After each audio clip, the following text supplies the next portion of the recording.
Boa tarde, quero cumprimentar a todos. Sou o professor Toaldo Belém. Como o professor Gattura já falou, sou doutor em Teologia Bíblica pela PUC do Rio de Janeiro e justamente todo o interesse meu pela Bíblia é que me levou também a me interessar pela Reforma, em especial Lutero. Inclusive, eu acabei de escrever um artigo, que ainda está para ser publicado, sobre as contribuições de Lutero para a teologia bíblica. A teologia bíblica não começa com Lutero. A teologia bíblica, na verdade, vai demorar mais 200 anos para ter a sua certidão de nascimento. O seu espaço, né?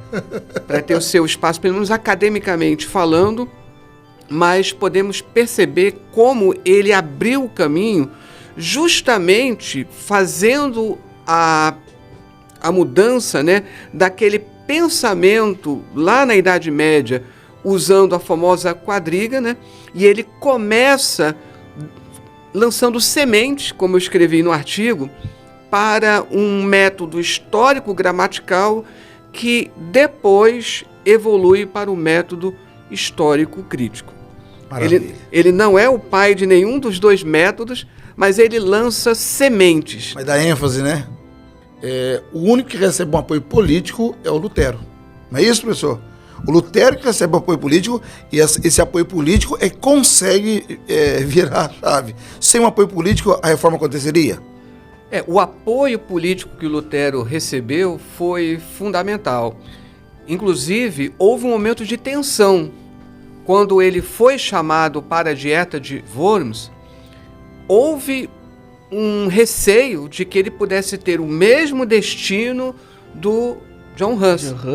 E por isso, o príncipe eleitor, Frederico, ele acabou simulando um sequestro, levando-o para o castelo de Wartburgo, para que justamente ele pudesse ficar ali a salvo. Então, aquele momento foi, de fato, crucial. Se ele não tivesse o apoio do príncipe eleitor, ele teria o mesmo destino de muitos outros que o antecederam. Só intervindo. Então, a visão que a gente tem sobre esse panorama é o seguinte: se Lutero não tem esse rapto forjado, ele seria assassinado. Eu sempre costumo dizer que a igreja, né, a igreja medieval, a igreja cristã medieval, ela tinha um inimigo, um único inimigo, que era combater o externo. Quando a reforma inicia dentro dela, então o que ela faz? Ela abandona os inimigos externos para poder combater o inimigo interno, né? Isso. Seria isso, professor Toaldo? Quando falou sobre o Renascimento, né, de fato, o Renascimento, ele abre caminho, entre outras coisas, para a ideia de retorno às fontes. Exato. Mas Lutero, apesar dele ter sido despertado, incentivado pelo Renascimento, houve uma ruptura. Alguém que estava muito mais mergulhado no Renascimento era o Zwinglio. E muitos dizem que toda a briga posterior que ocorreu, Zwinglio começou olhando Lutero como um herói até. Mas todo o debate posterior que provocou uma ruptura muito grande é justamente essa diferença de influências. Zwinglio era tão influenciado pelo Renascimento que ele chegou a propor que grandes figuras da história romana, como Cícero, até mesmo o Cipião, eles teriam um lugar cativo no céu. E isso fez com que outros reformadores pensassem, não é bem assim. E esse pensamento do Zwinglio, né, muito calcado no Renascimento, né, provocou uma ruptura posterior com Lutero. Lutero, na verdade, ele é um homem que está com um pé na Idade Média e outro na modernidade. Bruce Gordon, que escreveu uma biografia sobre Calvino, faz uma comparação dizendo exatamente isso. Enquanto Calvino, de uma certa forma, já é a segunda geração e está bem ambientado na modernidade, de uma certa forma, guardadas as devidas proporções, obviamente, né? Lutero, ele tem esses dois pés. Eu arriscaria dizer que ele é cerca de 60% medieval e 40% em processo de acomodação numa modernidade. É isso que, inclusive, responde essa questão dessa ambiguidade que alguns historiadores percebem na Reforma. A sua colocação explicita bastante essa ideia. Por isso que num artigo que eu escrevi, eu coloco o Lutero como se fosse o bisavô do pentecostalismo. Mas não é somente com John Wesley. Fazendo pesquisas, nós percebemos como no século XIX, muitos movimentos pré-pentecostais ou proto-pentecostais têm relação com o luteranismo ou, no mínimo, com o pietismo. Então, por isso... Você está falando dos Holiness lá nos Estados Unidos, né? Mas também na região escandinava. Também.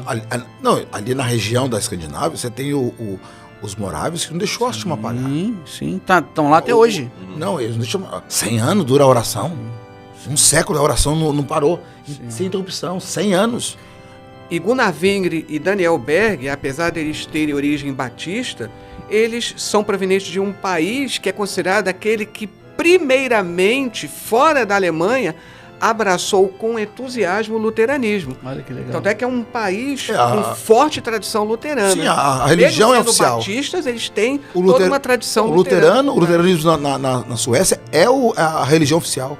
Não esqueçamos da grande invenção, 1455, Johann Gutenberg. Sem a imprensa, talvez a reforma fosse um movimento de um monge revolucionário. Tem até um livro específico em inglês que fala justamente de como a imprensa ajudou e foi apropriada com toda a sua força pelo Lutero. Exatamente.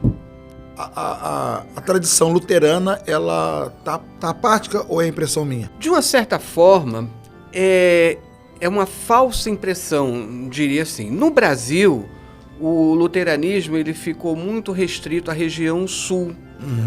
Mas no mundo, o luteranismo, se você pensar nas diversas igrejas que surgiram da Reforma, junto com a chamada comunhão anglicana, o luteranismo ainda é a maior representação. Tá? E o luteranismo, ele tem dialogado muito com o pentecostalismo, que isso não fica visível. Eu lembro uma vez, conversando com o professor Moisés, né? Mas isso não está visível, por exemplo, nas nossas igrejas, porque isso ainda está, de uma certa forma, entre aspas, trancado no âmbito acadêmico. Mas você tem muitas publicações, inclusive em português, sobre essa interação entre a teologia de Lutero, para ser mais exato, e o pentecostalismo. Inclusive, um livro que foi escrito por um pastor acadêmico canadense, ele deu como título O que Wittenberg tem a ver com Azusa. E ele explorou esse assunto... Igual o Tertuliano com... E Atenas tem a ver com Jerusalém. Exatamente, a ideia foi essa. E quando falou-se sobre a... Não seria o protestantismo um assunto muito limitado somente às igrejas evangélicas? Não. Exato. Mesmo o catolicismo reconhece, de uma certa forma, que o catolicismo moderno, ele praticamente também, o seu início praticamente foi incentivado por Lutero. Tem até um livro escrito por um teólogo católico dizendo que Lutero não deixou de ser um profeta também para o catolicismo. E um grande pesquisador de Lutero, por ironia histórica, é um dominicano, o Yves Congar, e que ele reconhece justamente a contribuição de Lutero indiretamente, em alguns momentos eu ia falar até diretamente, para o catolicismo. Aliás, o Concílio Vaticano II foi compreendido como aquele concílio que foi sonhado por Lutero. Tudo que ele desejava que fosse abordado Na época dele, abordou no foi abordado no Concílio Vaticano II. Entre outras coisas, algo que o protestantismo colocou como bandeira, que a pregação, o culto, deveria ser na língua local. E isso só veio a vicejar justamente com o Concílio Vaticano II. No entanto, o príncipe eleitor, ele morre católico. Embora oficialmente ele morre católico, né? Mas há relatos de, por exemplo, ele recebendo no leito de morte a comunhão em 2 espécies, que para muitos isso seria um indício de que ele teria, pelo menos no final, abraçado, né, a fé luterana. Dentro da Reforma, quem mais tentou colaborar para um diálogo foi o discípulo de Lutero, Felipe Melanchthon. Porque Lutero realmente ele quebrou muito, ele destruiu, queimou muitas pontes. Ele escreveu até uma carta para o rei Henrique VIII, né? Ele cortou uma ponte lá que aí depois abriu o caminho para o calvinismo entrar com força na Inglaterra, mas o Felipe Melanchthon foi esse que buscava muito mais o diálogo. Tanto é que ele ganhou o apelido de o grande pacifista, o Felipe Melanchthon. E é bem interessante que a Reforma ela tinha muito mais probabilidade de ser vitoriosa na França do que na Inglaterra. Sim. Mas foi toda essa questão política que, de maneira violenta, freou a Reforma na França. Entre 10 a 30 mil protestantes morreram. Tem alguns historiadores, teólogos, que defendem que pentecostalismo seria uma quarta família. Mas eu, particularmente, discordo, e eu vou dizer o porquê. Além do pentecostalismo ter nascido dentro do movimento protestante, está se falando aqui qual seria a grande contribuição do protestantismo para o pentecostalismo. E nesse artigo que eu acabei de escrever, eu abordo isso e eu digo a questão de se voltar para a Bíblia. Eu costumo sempre dizer com tristeza, os evangélicos, como um todo, hoje, parece que estão se afastando da Bíblia. E trazer a Reforma, entre outras coisas, é abordar essa grande contribuição que é esse retorno à Bíblia.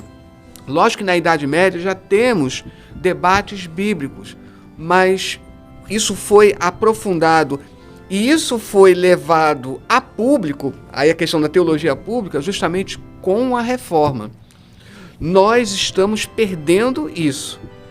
E é justamente, sabemos que, por que muitos dizem que Lutero está sendo muito estudado hoje? Inclusive, há um grande renascimento, né, ou um grande interesse no estudo de Lutero aqui na América Latina. E qual é o motivo? Justamente de buscar esse retorno à importância da Bíblia. E aí muitos perguntam, né, o que teria a ver Lutero com a teologia bíblica, que é a minha especialidade? Justamente nisso. Lutero, ele era polêmico, ele era irascível, ele cortava pontes, ele falou coisas horríveis com relação aos judeus, que até Melanchthon ficou horrorizado. Em relação aos camponeses, né? Sim, a questão dos camponeses. Agora, quando você vê Lutero falando da Bíblia, você consegue imaginar os olhos dele na época brilhando. E eu acho que é esse brilho nos olhos sobre a Bíblia que nós precisamos recuperar no meio evangélico hoje. Também quero agradecer tudo que nós pudemos compartilhar aqui e não poderia deixar também de trazer uma outra citação de Lutero e que nos faz refletir sobre a importância da palavra. Certa vez depois que a reforma já estava bem avançada, perguntaram para Lutero: como foi possível que você realizasse tudo isso? E a resposta dele foi essa: eu não fiz nada, a palavra fez tudo. Precisamos retornar imediatamente a essa importância da palavra. Eu sempre bato nessa tecla. Nós não podemos deixar de receber essa alcunha de, entre aspas, povo do livro e deixarmos de nos interessar pela Bíblia. Não dá para ver alguém dizendo que não precisamos mais da Bíblia. Como assim? E eu já escutei isso. Nós não podemos deixar isso. Vamos deixar que a palavra faça de fato tudo no nosso meio.